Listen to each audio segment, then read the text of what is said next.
Welcome to BBC World News. Media in Hong Kong are reporting that a 14-year-old protester has been shot as demonstrations continue into the night in defiance of a law that bans face masks in public places.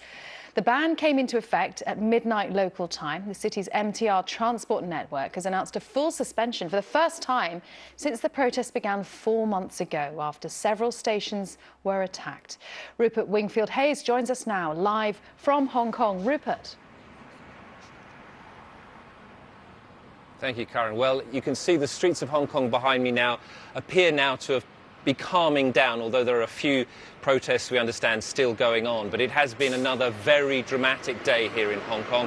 It started off this morning with rumours that the government was about to announce a ban on face masks being worn by protesters at protests here. And indeed, at 3 o'clock this afternoon, that is exactly what happened. Carrie Lam, the chief executive, came out and made that announcement. And then the question, of course, was how would people respond? And their response was almost immediate.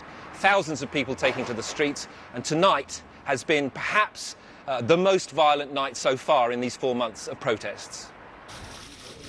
Hong Kong's chief executive made her whole cabinet stand with her and face the cameras together, visually declaring their support for the dramatic step she was about to take.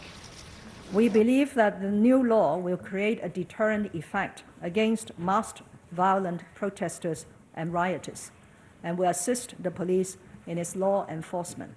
The objective of this regulation is to end violence and restore order, and I believe this is now the broad consensus of Hong Kong people.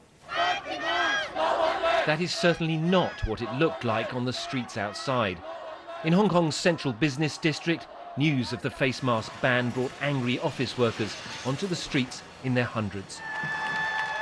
They tore down a giant banner celebrating Communist China's 70th anniversary, rapidly put it to flame. Within hours, the numbers on the streets had swelled from hundreds to thousands. Carrie Lam has told the people of Hong Kong, if you come out on the streets tomorrow wearing masks, you will be a criminal. Well, this is their response. They are furious and they are challenging her and her government to do their worst.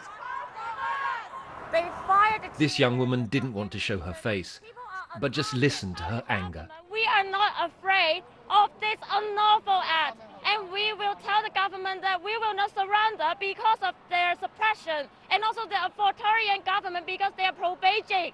We are Hong Kong. We should be given the democracy to rule by the rule of law.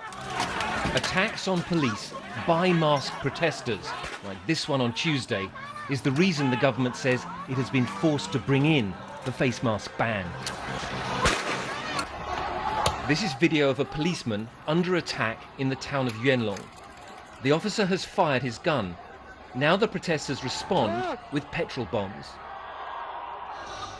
As the midnight deadline passed and the new face mask law came into effect, the tear gas grenades continued to rain down.